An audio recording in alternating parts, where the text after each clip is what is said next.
जय हिंद बच्चों। कैसे हैं आप लोग? अच्छे ही होंगे, ये मुझे उम्मीद है। जैसे कि आप लोग को पता है कि हम लोग आज मैथ का तीसरा सब्जेक्ट पढ़ने जा रहे हैं। बेसिक मैथ का कंसेप्ट क्लियर करने के लिए हम लगातार अपना प्रैक्टिस जारी रखे हैं। सबसे पहले हम लोगों ने जोड़ के बारे में सीखा, उसके बाद घटाने के बारे में सीखा। आज हम सभी लोग गुणा करने के बारे में जानकारी हासिल करेंगे। गुणा मल्टीप्लिकेशन कैसे किया जाता है साधारण। एक चीज़ मैं आप लोगों को सबसे पहले ये बता दूं, बहुत से बच्चे मैं देखता हूं ट्रिक शॉर्ट ट्रिक के चक्कर में पड़े रहते हैं।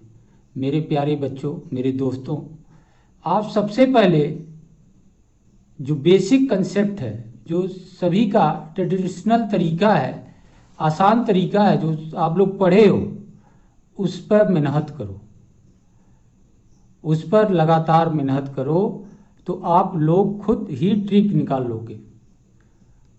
ये चीज़ ध्यान देना, दूसरे के ट्रिक पर, दूसरे के ट्रैक पर आप ज़्यादा दिन नहीं चल पाओगे। ट्रिक कोई चीज़ नहीं होती है। ट्रिक सिर्फ कुछ एक सवाल के लिए लगेगा आपको कि इससे आपका सवाल आ जाएगा, लेकिन ट्रिक जो होता है सारे सवाल के लिए नहीं होता है। अलग अलग सवाल के लिए अलग अलग चीज़ होती रहेगी। तो आप कितना याद करोगे? जब क्वेश्चन आएगा तो आप बोलोगे कि अब इसमें कौन सा ट्रिक लगेगा, ये 100 के पास है कि 50 के पास है। तो वो सब चीज़ आप लोग बाद में ट्राई करना, लेकिन जो मैं बेसिक बता रहा हूँ इसको आप लगातार प्रैक्टिस कीजिए। आप इसके सवाल को कीजिए, समझिए और चैनल पर जुड़े रहिए। लगातार देखिए वीडियो शुरू से लेकर के लास्ट तक, बीच में छोड़ के जाइए मत। आप जब बीच में छोड़ के जाएंगे तो आपको कुछ भी समझ में नहीं आएगा। तो अभी हम लोग गुणा के बारे में जानकारी लेते हैं। गुणा का मतलब होता है किन्हीं दो संख्याओं को आपस में मल्टीप्लाई करना, या जो संख्या है उसी संख्या को उतनी बार प्लस करना होता है जिस संख्या को आप लिखते हैं। गुणा, जिन संख्याओं को गुणा किया जाए उनके क्रम को बदला जाए तब भी जो गुणनफल आएगा उसमें कोई अंतर नहीं आता है। कैसे? देख लो। गुणा में तीन चीज होती हैं: गुणय, गुणे, गुणांक, गुणक बराबर गुणनफल। ठीक है। अभी मान लो 12 इंटू 3, तो गुणनफल आएगा आपका 36, या इसको आप चेंज करते हैं 3 इंटू 12, तब भी आपका आंसर आएगा 36। अगर इन दोनों को आपस में चेंज किया जाए तो इसके उत्तर में, इसके गुणनफल में कोई अंतर नहीं आता है। ठीक है। और दूसरा, किसी संख्या में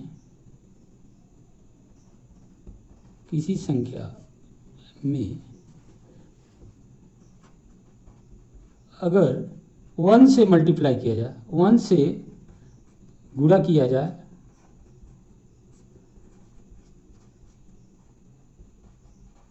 तो गुणनफल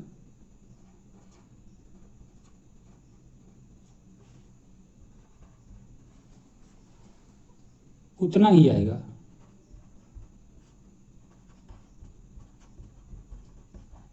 उतना ही आएगा मतलब जो आप संख्या है वही संख्या आएगी। जैसे मान लीजिए 36 इंटू 1, तो गुणनफल कितना आएगा? 36। ठीक है। तीसरा, किसी संख्या में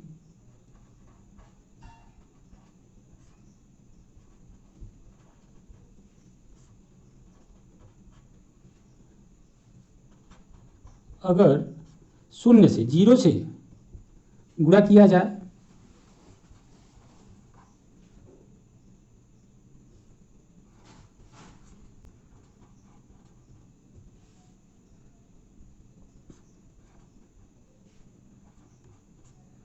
किया जाए तो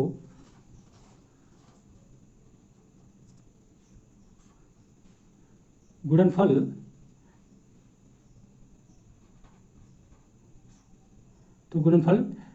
शून्य होगा। ठीक है,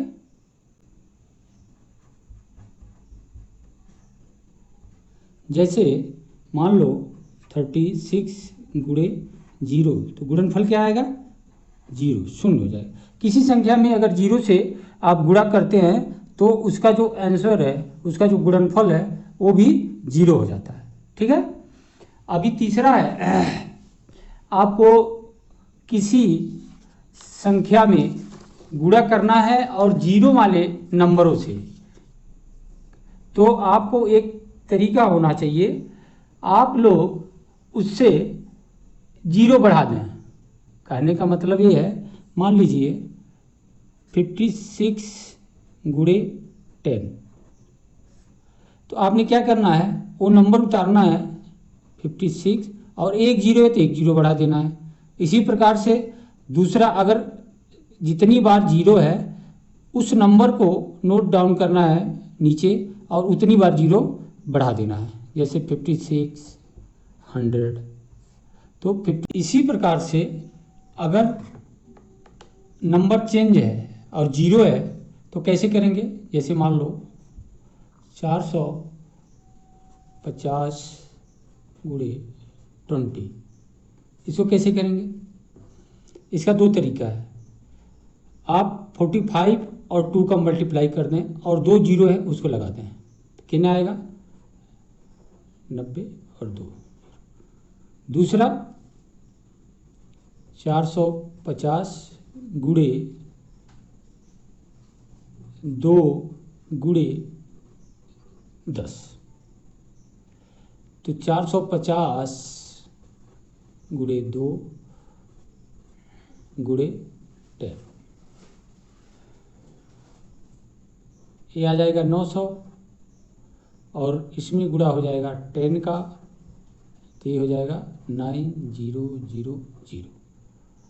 ठीक है, इसी प्रकार से बहुत से तरीके हैं, बहुत से तरीके से लोग करते रहते हैं, बहुत से ट्रिक बताते रहते हैं, लेकिन आप लोग जो पहले बेसिक तरीका इस तरीके से करना है। अभी अगर बड़ी अंक है उसके करने का क्या तरीका है, कैसे किया जाता है, हमेशा दाहिने तरफ मतलब इकाई की तरफ से ही कैलकुलेशन किया जाता है। जैसे मान लो एक नंबर हम लेते हैं कोई 8432 मल्टीप्लाई 226 जो हमेशा आपने पढ़ाई किया है जिस तरीके से, उसी तरीके का इस्तेमाल करना है। ट्रिक का तरीका अभी नहीं करना। आप इसको प्रैक्टिस करेंगे, आपका आसान होता चला जाएगा। इसीलिए हमने शुरू वाले दिन ही बताया था कि टेबल आपका 20 तक एकदम कंफर्म होना चाहिए। तो जो आसान तरीका है, जो पहले से सीखा है आपने, इससे इसका मल्टीप्लाई करना है, तो क्या आएगा? 36 का 6 इकाई यहाँ रहेगा, 3 कैरी हो जाएगा। ठीक है, यहाँ पर 3 कैरी हो जाएगा। तो अब इसका क्रॉस में करते जाना है, 6 2 जा 12 और कैरी जुड़ जाएगा 5 56 इसी 55 15 कैरी 1, इसी प्रकार से 6 3 जा 18 1 19 9 कैरी 1 6 4 जा 24 1 25 का 5 कैरी 2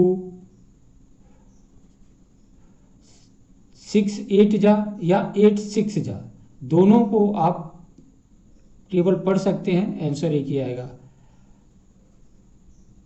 8 6 जा 48 या 6 8 जा 48 और 2 आपका जुड़ जाएगा 50 हो जाएगा। इस प्रकार से करना है। अब जो दूसरा नंबर लेना है, इकाई के बाद दहाई, तो यहाँ जो इकाई है ये छोड़ दिए थे, इसको छोड़ देना है। ठीक है, 0 लिख लो, क्रॉस लिख लो, कुछ भी लिख लो।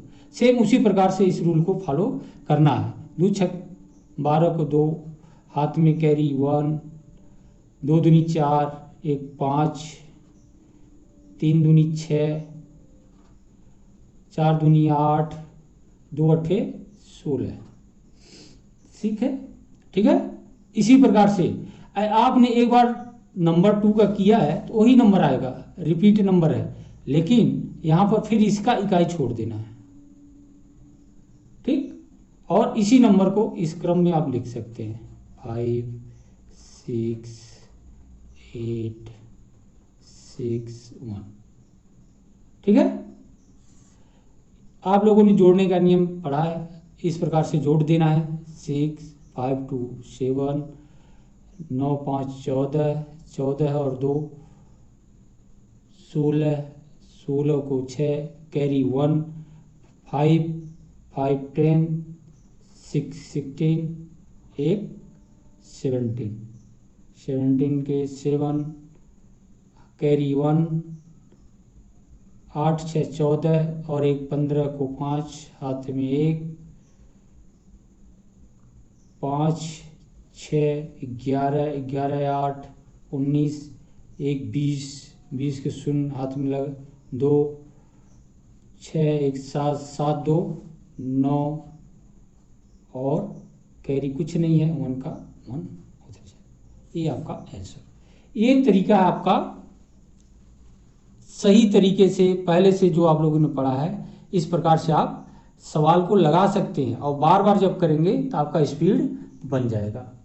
इसी को ध्यान में रखते हुए मैं कुछ एक्सरसाइज आप लोगों को दे रहा हूँ, इस चीज़ को आप लोग नोट डाउन कर लेंगे और एक्सरसाइज करते रहेंगे। ठीक है, और अपने मन से भी आप लोग कुछ एक्सरसाइज कर सकते हैं। ये बड़े अंक के हमने इसलिए दिया है, छोटे अंक के लिए आप लोगों को 20 तक का टेबल हमने बोला है याद करने के लिए। तो 20 तक के जब टेबल आप याद कर लेंगे तो इसका कैलकुलेशन बहुत ही आसान हो जाएगा। 20 तक का जो टेबल करेंगे उसमें छोटे छोटे मल्टीप्लिकेशन ही है सारे। आप उसमें देखेंगे टेबल में मल्टीप्लिकेशन ही है, और जो गिनती हमने आपको बोला है उस गिनती में जोड़ और घटाना है। ठीक है, तो मल्टीप्लिकेशन और डिवाइड के लिए आपको टेबल आना चाहिए, और जोड़ और घटाने के लिए आपको गिनती का चैप्टर पूरा याद होना चाहिए। यहाँ तक मैं आप लोगों को समझाने की बहुत कोशिश किया हूँ, और भी सवाल हम लेकर के आएंगे। जब बोर्ड के ऊपर आप लोगों को सवाल की प्रैक्टिस कराएंगे तो आप लोगों को जो भी क्यूरी है, जो भी डाउट है, वो आप लोगों को क्लियर हो जाएगा। लेकिन यहाँ तक हमने जो पढ़ाया है आप लोगों को, इसको समझने की कोशिश कीजिए, इस तरीकों को अपनाइए। एक चीज़ हमेशा ध्यान रखना, अगर ये तरीका आसान नहीं होता, हर सवाल के लिए लागू नहीं होता, तो आपको बचपन से नहीं पढ़ाया जाता। तो बचपन से आपको ट्रिक ही पढ़ाया जाता। क्यों इतनी मेहनत करते हम लोग, बच्चे करते हैं, टीचर करते हैं। तो ये चीज़ आप अपने दिमाग में डाल लीजिए, अगर जो तरीका आसान है और सबके लिए एक जैसे लगेगा वही तरीका पढ़ाया जाता है। ट्रिक और जो आपका शॉर्ट ट्रिक, ये सब चीज़ें कुछ सवालों के लिए निकाली जाती हैं, जिससे आपको थोड़ा सा अच्छा लगे कि हाँ सर ने ट्रिक पढ़ा दिया, लेकिन उससे आपको सफलता नहीं मिलेगी मेरे प्यारे बच्चों, आपको मेहनत करना ही पड़ेगा। ठीक है, यहाँ तक हमने आज आप लोगों को मल्टीप्लिकेशन के बारे में पढ़ाया है। अगला वीडियो हम जल्दी लेकर आएंगे भाग विधि को समझाने के लिए। इसी प्रकार से मेरे चैनल को आप लोग सब्सक्राइब करें, लाइक करें, शेयर करें और अपने दोस्तों को ज़्यादा से ज़्यादा बताएं। अपने साथ साथ अपने दोस्तों का भी कल्याण करें, जिससे उनका भी मैथ अच्छा से सुधर जाए। मैं यही कोशिश करूंगा कि आप लोग मेरे साथ चैनल में जुड़े रहें। अभी आप लोगों को मैं एकदम देसी तरीके से, आसान तरीके से पढ़ाने की कोशिश कर रहा हूं। आगे जब ये आपका कंसेप्ट क्लियर हो जाएगा तो फिर आपको छोटे से लेकर के बड़े सवाल तक सारे कंपटीशन के सवाल जो सब्जेक्ट हैं सबको क्लियर करेंगे, लेकिन आप बेसिक कंसेप्ट को क्लियर करें। सो दोस्तों, फिर एक बार चैनल को लाइक करें, शेयर करें, सब्सक्राइब करें, ज़्यादा से ज़्यादा अपने दोस्तों को बताएं। जय हिंद, जय भारत।